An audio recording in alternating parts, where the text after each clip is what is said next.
Welcome to Coaching with Confidence and Care podcast, inspired by common topics that arise in coach training, mentoring, and supervision.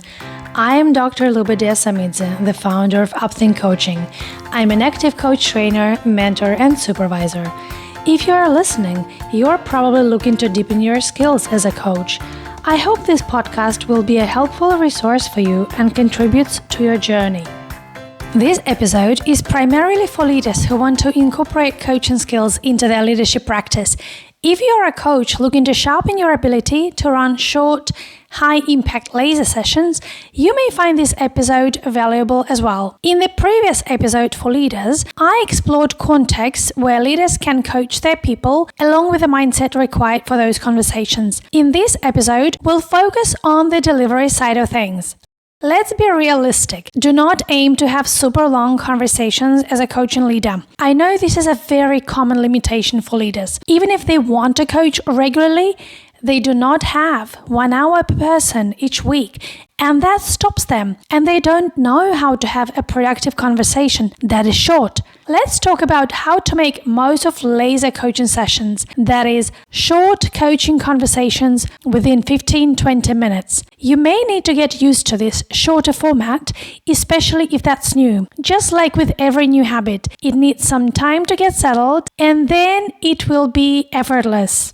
Let me share some tips to set you up for success. First of all, for shorter sessions, it helps to define the topic in advance. You can start with situations where there's already a clear context, such as the trigger moments I mentioned in the previous episode, or other scenarios relevant to your professional environment. Second of all, remember that coaching is a partnership, and it only works when both parties are invested in the process. So you might want to ask a question like, is it okay if I take off my manager hat for 15 minutes and coach you instead? I trust that you can find the answer, and I would like to support you in figuring this out.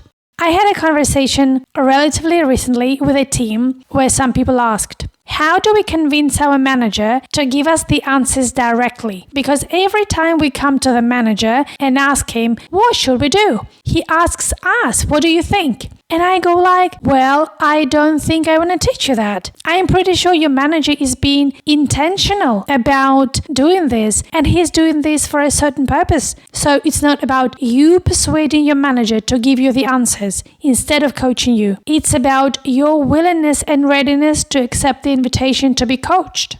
And I'm sharing this story just because it serves as an illustration that people cannot read our mind. They have no idea that at that very moment you are trying to empower them and support them in developing their problem-solving capacity. They make assumptions. Sometimes your people do not understand why you do certain things, and they may misinterpret your intentions. It would be much more effective to tell them what you're up to. Now to the structure of laser sessions. You need to have a very narrow goal for that conversation. The rule that I generally teach in every coach training that I deliver is that the less time we have, the smaller and the more specific the conversation goal should be. Help the other person narrow the conversation down to a specific, tangible deliverable. For example, a person comes to you and asks, I want to know how I should manage this conflict that I have with another team member. It's specific enough. And to make the conversation more intentional and focused, you can ask a question like,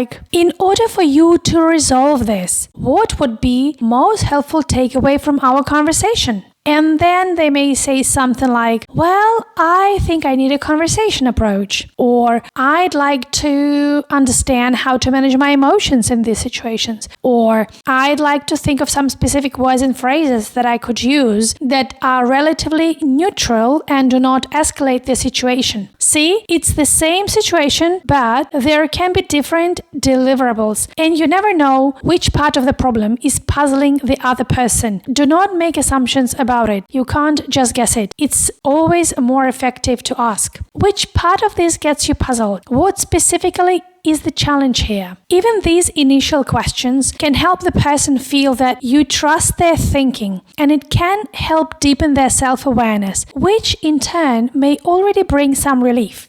Trust me, even talking the situation through can be remarkably insightful. because as we tell our own story, we begin to observe it from the outside. We take the story out of our heads and make it visible. We face the narrative head on, and that often brings fresh insight. Remember that a coaching session is a conversation with a structure. There is a conversation frame. You usually start with a goal, what the person specifically wants from that conversation in their own word. It's important to make it intentional. Then you invite your coachee to start with a general context, outlining the gap, where they are now, what they want. The purpose of the coaching conversation would be to help them close this gap, or at least minimize the gap. And to minimize the gap, the conversation needs momentum. It should not simply circle around the context or the problem without moving forward. Coaching is often directed towards a shift,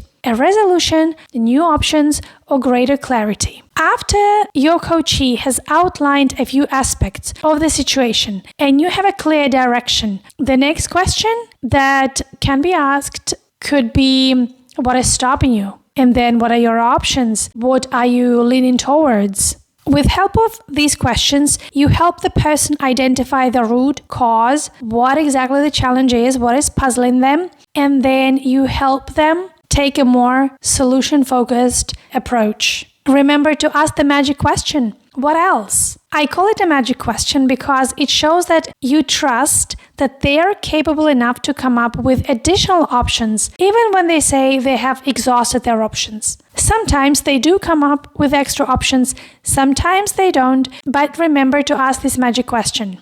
Allow extended silence after your questions. Let people think. Silence will increase cognitive processing.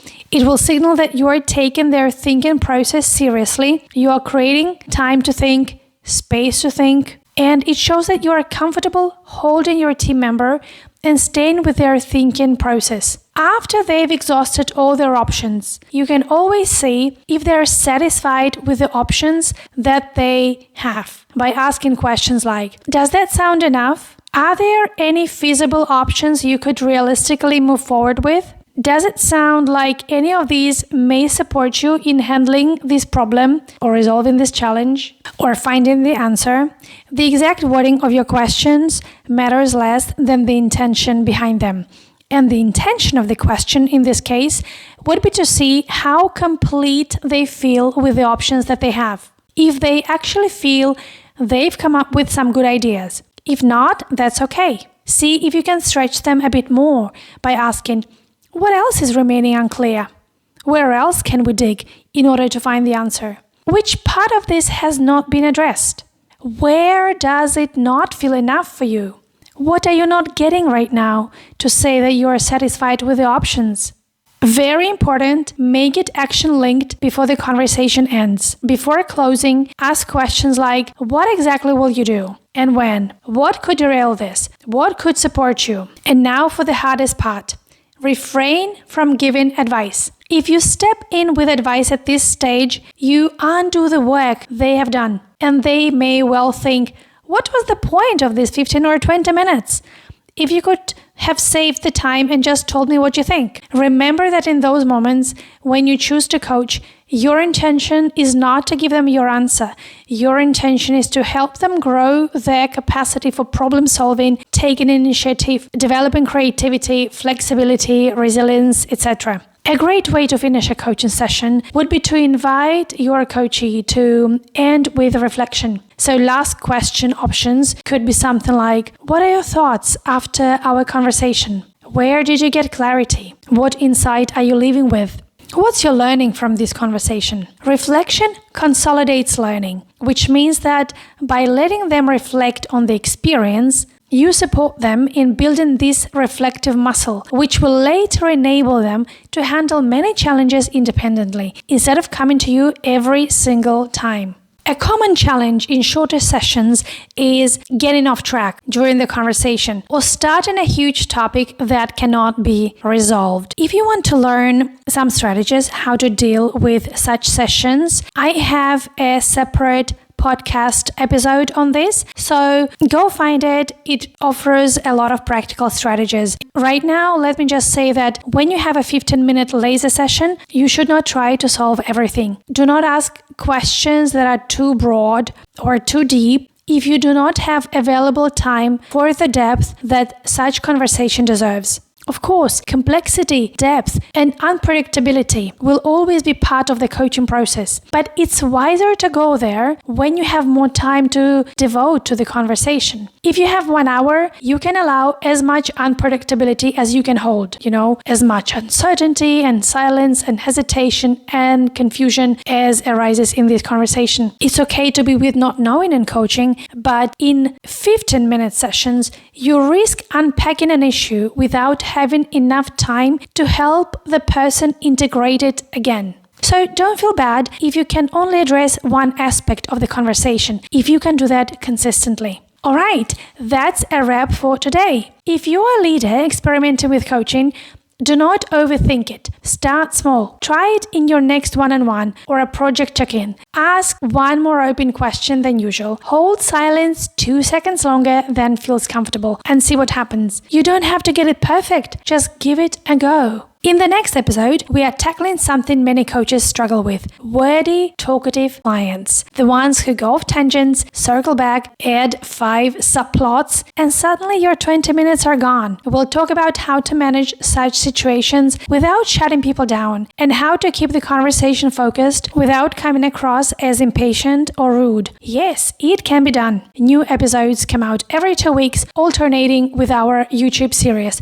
Conversations with Coaches, where we get into real behind-the-scenes thinking with practitioners across different niches. If you want to deepen your coaching beyond techniques into reflective practice and psychologically informed work, our ICF-accredited programs open again in spring 2026. You'll find everything at upthinkcoaching.com. Besides, we have opened registrations for our Leader as Coach workshops in March, both online and offline. Join us for a full day of experiential practice and message me to register. I'm always open to thoughtful conversations on LinkedIn, so do reach out. I also work one-on-one through mentor coaching and supervision if you're looking for a space to think more deeply about your practice. All right, see you next time.